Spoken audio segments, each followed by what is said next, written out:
Pertama, pemerintah harus membantu petani karet yang miskin itu, kurang lebih 2 juta lebih itu petani karet, untuk bagaimana caranya menghilangkan jamur itu. Satu. Kedua, kita harus mempertahankan diri sebagai penghasil karet nomor 2 di dunia dengan mengganti pohon-pohon yang sudah tua. Pohon-pohon yang sekarang ada yang di Indonesia ini itu sudah umurnya di atas 20 tahun.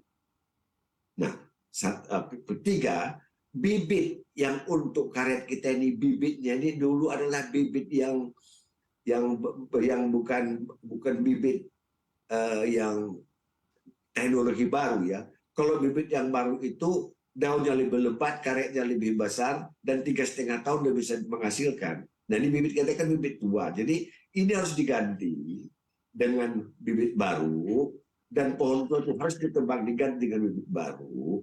Dan barangkali si petani itu jangan mengganti pohonnya dengan pohon kelapa sawit, tapi barangkali mereka buat tanaman selah di antara pohon-pohon itu agar mereka itu bisa hidup tidak tergantung pada karet. Tapi ini juga tanaman selah ini harus ada penyuluhan dari pertanian, agar jangan sampai merusak pohon karetnya. Ini semuanya nggak terjadi. Petani karet rakyat itu dibiarkan saja begitu. Jadi ini nggak bisa dong. Petani karet itu kan sebagian dari rakyat Indonesia juga. Mereka perlu makan, mereka perlu hidup, mereka harus diperhatikan. Iya, memang berapa Pak sekarang harga karet di level petani sampai saat ini Pak? Ya bervariasi ya. Itu harganya di luar itu kurang lebih $1.45. Tapi itu global price. Sedangkan getah ini harus dibeli oleh pabrik-pabrik dari petani itu selalu itu kadang-kadang di bawah 10.000.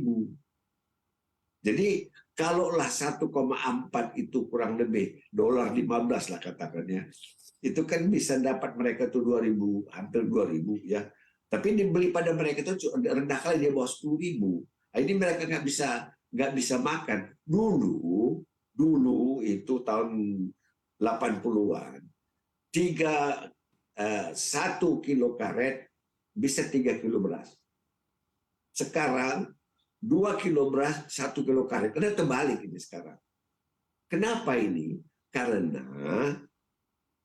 negara-negara lain juga menanam karet. Contohnya, ya Vietnam yang terjadi menanam karet, Laos, Myanmar, itu Kamboja sekarang menanam karet. Malah itu menjadi saingan Indonesia. Maka kami sudah sarankan, kami pernah mengadakan grup discussion dengan ITB, Kadin, APBI, dan Dewan Karet, meminta supaya apa yang bisa dibuat dari pohon karet ini.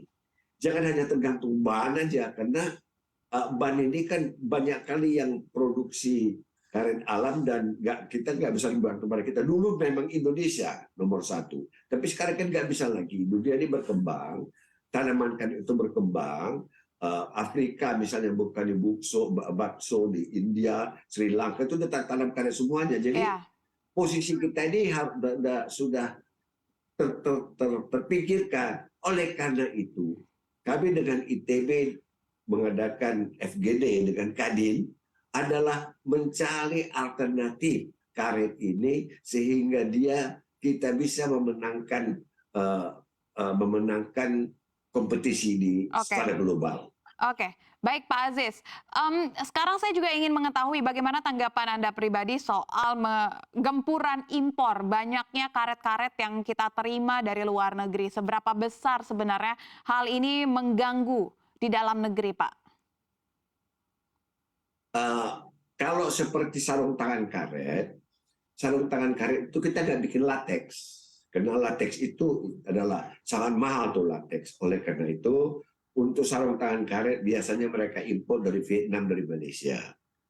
Ya, tapi kalau untuk ban, yang paling bagus untuk ban itu adalah karet Indonesia. Tuhan sudah yang Maha Kuasa telah memberikan lahan kepada Indonesia sehingga karet Indonesia ini paling pantas untuk ban. Makanya dari kenyataan kelihatan bahwa dua pabrik besar dunia seperti Michelin sama Bridgestone punya perkebunan karet di sini. Karena memang tanah Indonesia ini secara alami memang bagus untuk ban. Oleh karena itu harus kita pertahankan posisi ini. Pemerintah harus memperhatikan ini.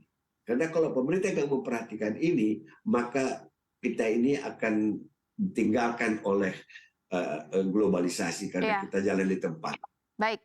Baik, terima kasih banyak Pak Aziz. Kami sudah mendapatkan gambaran. Semoga kinerja ke depannya, apapun solusi yang diinginkan, bisa menemui titik temu ke depannya. Sekali lagi saya ucapkan terima kasih banyak Pak Aziz atas waktunya. Sehat dan sukses selalu untuk Anda Pak Aziz. Terima kasih, Saf. Terima kasih, Pak Bupati. Terima kasih.